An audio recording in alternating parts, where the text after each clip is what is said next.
கர்த்தருக்கு ஸ்தோத்திரம். காலை மன்னா. நீ உடை அணியும் விதத்தை பற்றி கவனமாயிரு. தேவனாகிய கர்த்தர் ஆதாமுக்கும் அவன் மனைவிக்கும் தோல் உடைகளை உண்டாக்கி அவர்களுக்கு உடுத்தினார். ஆதியாகமம் 3:21. மனிதனை உடுத்துவிக்கிற விஷயத்தை தேவனே பொறுப்பேற்று கொண்டார். தேவன் அவர்களுக்காக செய்த தோல் உடையானது நாம் என்றும் பின்பற்றத்தக்கதொரு மாதிரி வஸ்திரமாக இருந்தது.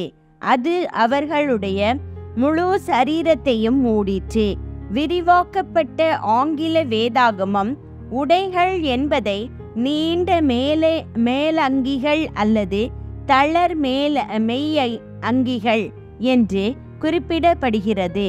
அது இன்று பெரும்பாலும் ஜனங்கள் உடுத்துகிறதாக நாம் காண்கிற அரைகுறியான உடையும் அல்ல.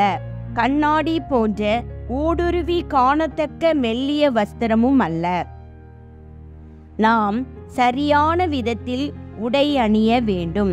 அதாவது அப்போஸ்தலனாகிய பவுல் கூறுவது போல நாம் தகுதியான வஸ்திரத்தினால் உடுத்துவிக்கப்பட்டிருக்க வேண்டும் என்று கர்த்தர் நம்மை குறித்து விரும்புகிறார்.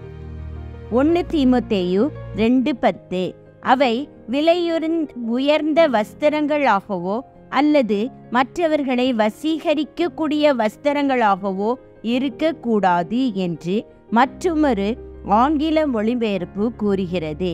பழைய ஏற்பாட்டிலும் கூட தம்முடைய ஜனங்கள் உடை அணியும் விதத்தை குறித்து கர்த்தர் மிகவும் கருத்துள்ளவராயிருந்தார். செப்பனியா 1:8 அவர் மறு தேசத்து வஸ்திரம் தரிக்கிற யாவரையும் தண்டிப்பேன் என்று கூறுகிறார்.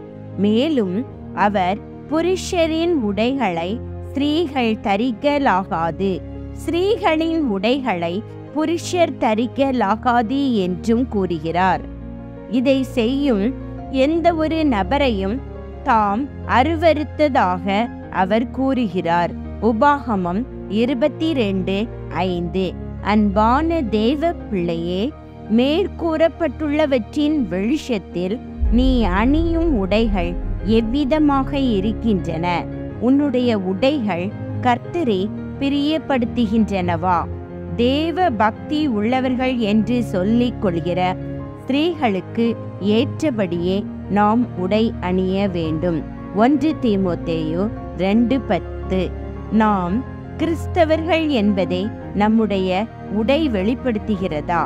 தேவன் தாமே நமக்கு உடைகளை உண்டாக்குவாரெனில் அவை எப்படிப்பட்டவையாய் இருக்குமோ அவ்விதமாகவே நம்முடைய உடைகள் காணப்படுகின்றனவா?